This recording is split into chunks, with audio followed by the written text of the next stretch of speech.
राधे राधे। हरे कृष्णा हरि भक्तों। आज हम सुनेंगे गंगू तेली और राजा भोज की कहानी।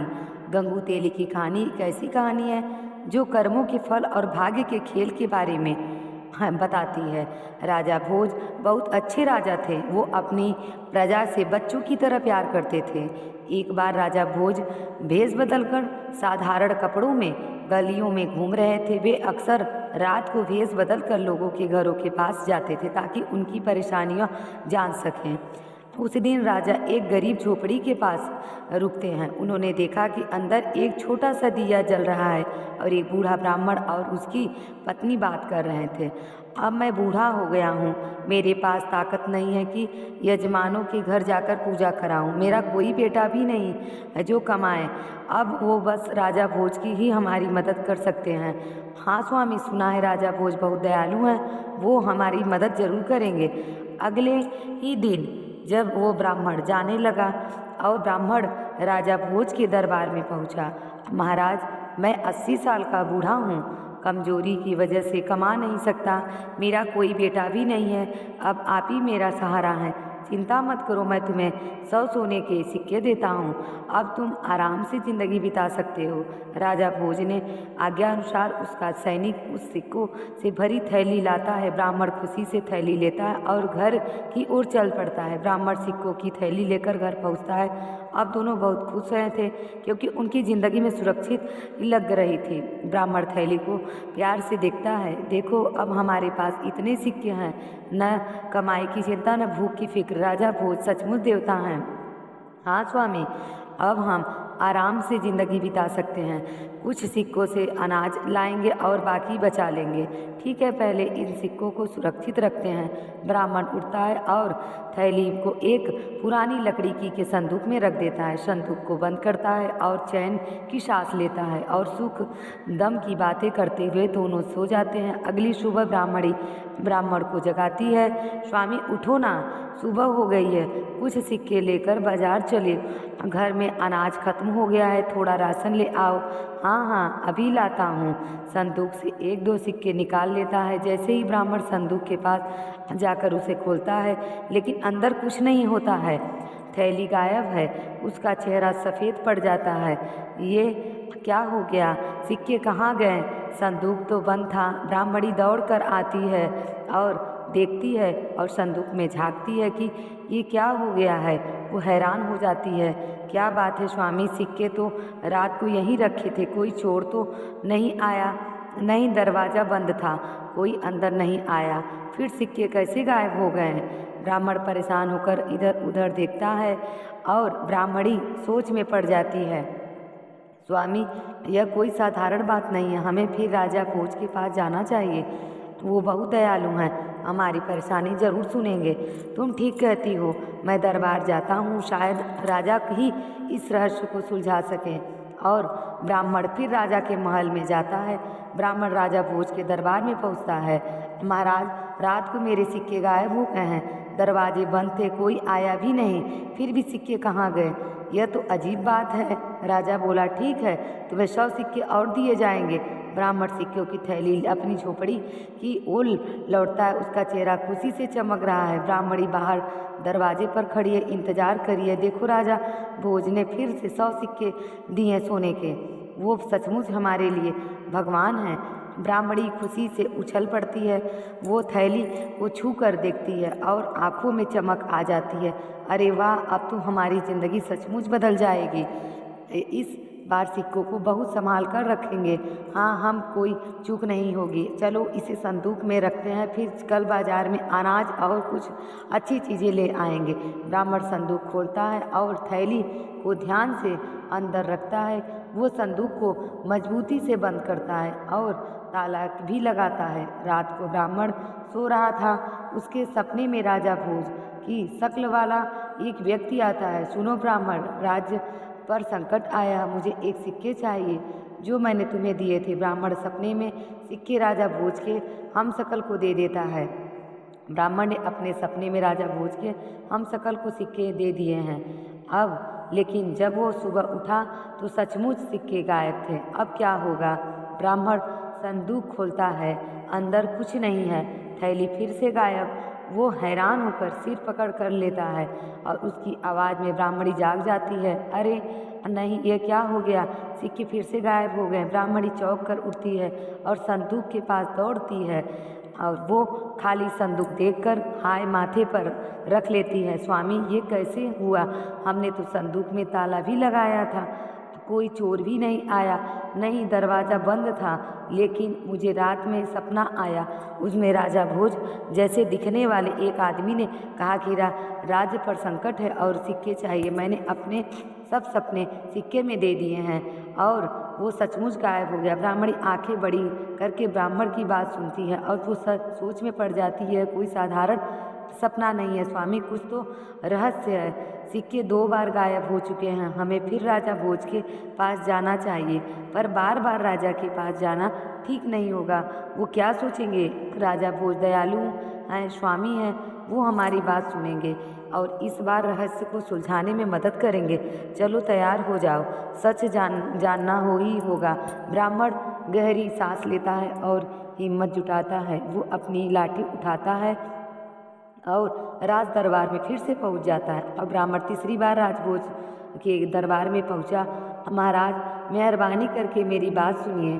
कल रात फिर वही हुआ, सिक्के गायब हो गए।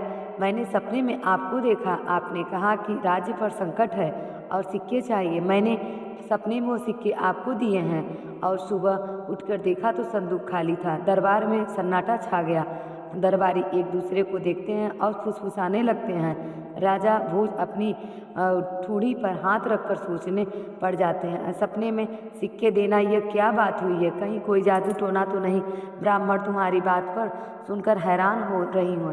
पहले सिक्के गायब हुए हैं, हमने सोचा शायद कोई चूक हुई हो, लेकिन अब सपने की बात, यह कोई साधारण माजरा नहीं है। क्या तुम्हें सचमुच लगा सपने में ही था? मैं ही था महाराज। वो शक्ल आपकी जैसी ही थी, लंबा कद, शानदार मुकुट और वही दयालु आवाज़, लेकिन कुछ अजीब सा था। मुझे समझ नहीं आया कि सपना था या सच। महाराज, यह कोई चाल हो सकती है, कोई आपकी शक्ल का फायदा उठाकर ब्राह्मण को परेशान कर रहा है। ये ब्राह्मण, तुमने कुछ और देखा या सुना जो हमें बताना चाहते हो? महाराज, बस इतना याद है कि उस शख्स ने कहा राज पर संकट है, फिर मैंने सिक्के दे दिए। सुबह संदूक खोला तो कुछ नहीं था। चिंता मत करो ब्राह्मण, तुम्हारा दुख मेरा दुख है। मैं तुम्हें तीसरी बार 100 सिक्के दूंगा, लेकिन अब यह रहस्य सुलझाना जरूरी है। लेकिन इसीलिए आज रात मैं खुद तुम्हारी झोपड़ी के पास आऊँगा और देखूँगा कि यह सब हो क्या रहा है। महाराज, आप सचमुच देवता हैं, मेरी जैसी गरीबी की मदद करने वाले हैं और कोई नहीं। आपका बहुत बहुत धन्यवाद। तभी एक सैनिक सिक्कों की थैली ताला लाता है और ब्राह्मण को दे देता है। वो थैली लाता है, ब्राह्मण थैली लेकर खुशी उम्मीद के साथ दरबार से बाहर निकलता है। दरबारी फिर फुसफुसाते लगते हैं, राजा खुद जाएंगे, यह तो बड़ी बात है। राजा भोज ने ठान लिया था कि आज रात वो सिक्कों के गायब होने का सच अपनी आंखों से देखेंगे। वो ब्राह्मण की झोपड़ी के पास छिप गए और इंतजार करने लगे। अचानक हवा तेज चलती है और वो देखने लगते हैं कि क्या ये हो सकता है ऐसा कि बिना किसी के गए अंदर और वो चोरी हो जाता है। झोपड़ी का दरवाज़ा हल्का खुलता है। एक लंबा आदमी झोपड़ी के अंदर प्रवेश करता है। उसकी शक्ल राजा भोज से बिल्कुल मिलती है। और ब्राह्मण, उठो, राज्य पर बड़ा संकट आया है। मुझे वह सिक्के चाहिए जो मैंने तुम्हें दिए थे, जल्दी दे दो। ब्राह्मण नींद में बुदबुदाता है और सपने में सिक्के को दे देता है। हम सब संदूक की ओर बढ़ता है और सिक्कों की थैली अपने हाथ में ले लेता है।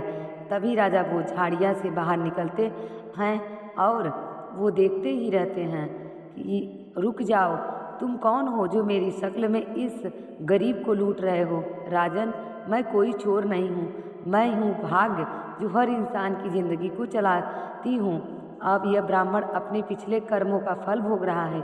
इन सिक्कों को सुख इसके नसीब में नहीं है। भाग्य, अगर तुम भाग्य हो तो इस गरीब पर दया क्यों नहीं करते? मैं इसकी सज़ा भुगतने को तैयार हूँ, तुम इसे छोड़ दो। राजन, तुम दयालु हो, लेकिन भाग्य के नियम कोई नहीं बदल सकता। यह ब्राह्मण अपनी कर्मों से बंधा है और तुम भी और तुम्हें जल्दी ही इस कर्म के फल का सामना करना पड़ेगा। इतने में हम शकल हवा में धुलने लगता है, उसकी शक्ल धुंधली हो जाती है और वो गायब हो जाता है। अगले दिन राजा भोज अपने सपने तेज घोड़े पर सवार होकर जंगल में शिकार खेलने निकलते हैं, लेकिन भाग्य ने उनके लिए कुछ और सोच रखा था। राजा का घोड़ा तेजी से दौड़ रहा है, सैनिक पीछे पीछे चिल्लाते हैं और सैनिक सोचते हैं कि ये क्या हो रहा है, महाराज थोड़ा धीरे धीरे चले, हम पीछे रह गए हैं। डरो मत, यह घोड़ा मेरी बात मानता है, आज शिकार बड़ा होगा। अचानक घोड़ा एक ऊंची पहाड़ी की ओर दौड़ जाता है। राजा उसे रोकने की कोशिश करते हैं, लेकिन घोड़ा बेकाबू हो जाता है। अरे रुको, क्या हो गया तुझे? घोड़ा चीखता है और पहाड़ी से छलांग लगा देता है। राजा हवा में उछलते उछलते उनके मुकुट गिर जाते हैं, धनुष टूट जाता है और वो जमीन पर लुढ़क कर बेहोश हो जाते हैं। घोड़ा जंगल में गायब हो जाता है। एक पल सब बदल गया। घोड़े की छलांग ने राजा की जंगल की गहराई में फेंक दिया। वो बेहोश पड़े थे और उनके सैनिक दूर छूट गए और वो उन्हें ढूंढ भी नहीं पा रहे थे। वो सोचने लगे महाराज कहाँ गए। तभी एक साधारण आदमी गंगू तेली बैलगाड़ी लेकर उधर से गुजरा और वो उसी नगर में राजा पर पड़ती है। अरे यह तो कोई भला आदमी लगता है, घायल है, उसे ऐसे नहीं छोड़ना सकता मैं। गंगू तेली राजा को उठाता है और अपनी बैलगाड़ी में उन्हें बैठा लेता है और लादने के बाद वो उन्हें अपने घर को ओर ले जाता है। उसने राजा की जान बचाई और दिन रात उसकी देखभाल की। ये उन्हें लेप लगाता था और उन्हें दवाइयाँ देता था। भाग्य ने राजा के महल से झोपड़ी में ला दिया। ये राजा सोचने लगे क्या हो गया। अरे होश आ गया, चिंता मत करो, तुम मेरे घर में सुरक्षित हो। मैंने तुम्हें जंगल से लाया था, बोलो तुम कौन हो। राजा कुछ बोलने की कोशिश करते थे लेकिन उनकी आवाज़ नहीं निकलती थी। वो सिर्फ गंगू को देखते हैं। क्या हुआ, बोलो क्यों रुक रहे हो। ठीक है, आराम करो, जब तक ताकत आएगी तब तक बताना। कुछ दिनों में राजा भोज ठीक हो गए। उनकी चोट भर गई लेकिन उनकी जुबान अब भी बंद थी। शायद भाग्य ने उन्हें आवाज़ छीन ली थी। एक दिन गंगू बाहर अकलू के पास काम कर रहा था और वो देखा कि ये तो कोई राजा जैसा लग रहा है।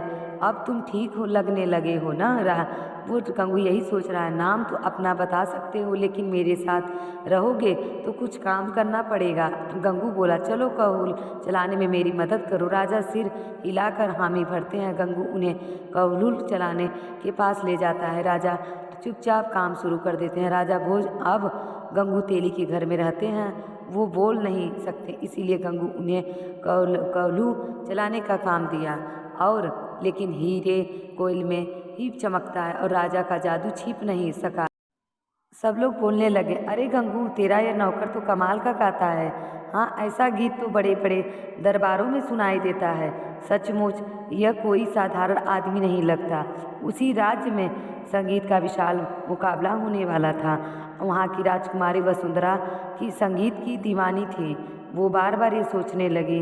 वो गंगू ने सोचा क्यों ना अपने नौकर को वहाँ भेजा जाए और गंगू राजा को साफ कपड़े देता है और कहता है तू चल मेरे साथ, तेरी आवाज़ दुनिया को सुननी चाहिए, शायद कोई बड़ा इनाम मिले। दोनों दरबार की ओर चल पड़ते हैं और ये देखते हैं संगीत वहाँ बड़े बड़े गायक अपनी कला दिखा रहे थे। राजकुमारी वसुंधरा सिंहासन पर बैठी थी। कोई ऐसा गायक लाओ जो मेरी बेटी को दिल जीत ले। यह सब साधारण लग रहे हैं। गंगू और राजा कोने में खड़े थे। गंगू राजा की ओर इशारा करता हुआ कहता है। राजा धीरे से मंच की ओर बढ़ते हैं। वह हाथ जोड़कर सबको नमस्ते करते हैं और फिर गाना शुरू करते हैं। चाहे आंधी कितनी आए, कला हृदय से राह दिखाए, सत्य का स्वर ही गूंजता जाए, माँ शारदा भी ना जा रे। उनका गाना सुनकर पूरा दरबार सन्नाटे में डूब गया। लोग मंद मुग्ध हो गए। वसुंधरा की आंखें चमक उठी। वो उठ खड़ी होती हैं। यही वो गायक है जिनके मुझे तलाश थी। मैं इससे विवाह करूंगी। सबसे शानदार, सबसे खास है। वसुंधरा, ये क्या पागलपन है। यह तो साधारण आदमी है और तू राजकुमारी है। नहीं पिताजी, ये कोई साधारण इंसान नहीं है। इनकी आवाज़ में शाही राग है, इनके दिल में जादू है, इनकी परीक्षा लीजिए, यह कोई बड़ा राजकुमार है, मुझे यकीन है। वसुंधरा बिना सबूत के कैसे मैं जान लूँ, सबूत तो मेरे पास है नहीं। हमारे विद्वान इसकी परीक्षा लेंगे। लोगों विद्वान, इस युवक का सच क्या है? 4 विद्वान आगे बढ़ते हैं। और महाराज, मैंने सारे देश का ज्ञान देखा है। धर्म से सबसे बड़ा नाम है राजा भोज का। वो अपनी प्रजा को भगवान ही तरह मानते हैं। वह बड़े बड़े धार्मिक काम करते हैं महाराज। तब से भी राजा भोज का नाम सबसे ऊपर है। युद्धों में वह मौत से लड़े हैं और जीते हैं। ऐसा तपस्वी कोई दूसरा नहीं है। कर्म की बात करें तो राजा भोज के कर्म सबसे अच्छे हैं। उनकी दया और न्याय की कहानियाँ हर जगह फैली हुई है महाराज। पुण्य में भी राजा भोज सबसे बड़े हैं। इसके पुण्य की कहानियाँ अनगिनत है। ऐसा इंसान ही हमारी राजकुमारी के लायक है। चारों विद्वान ने एक ही नाम लिया है, राजा भोज। लेकिन यह एक साधारण कपड़ों वाला आदमी राजा भोज कैसे हो सकता है? युवक, बोलो तुम कौन हो? राजा भोज की चुप्पी टूटती है। वो पहली बार बोलते हैं, महाराज मैं ही राजा भोज हूँ। यह साधारण कपड़े मेरी कहानी का हिस्सा है। भाग्य ने मुझे मेरे महल से यहाँ तक खींच लाया है। राजा भोज का सच सामने आ गया। अब भाग्य ने उनके लिए खुशियों का दरवाज़ा खोल दिया। राजकुमारी वसुंधरा और राजा भोज की शादी का जश्न शुरू हो गया। मुझे पता था आप कोई साधारण इंसान नहीं हैं। ये वसुंधरा, भाग्य ने हमें यहाँ मिलाया है और अब हम साथ रहेंगे। पंडित मंत्र भर कर बोला और आगे ही लपटे हवन कुंड में उठ रही थी। वसुंधरा राजा भोज के गले में जयमाला डालती है। विवाह पूरे धूमधाम से संपन्न हुआ। राजा भोज के विवाह समारोह में गंगू तेली भी आया और इसीलिए वह मुहावरा पड़ा, कहाँ राजा भोज कहाँ गंगू तेली। तो ये थी राजा भोज और गंगू तेली की कहानी। आप सब अवश्य सुने और हमारे चैनल की सदासी को सब्सक्राइब करें। राधे राधे, जय श्री कृष्णा।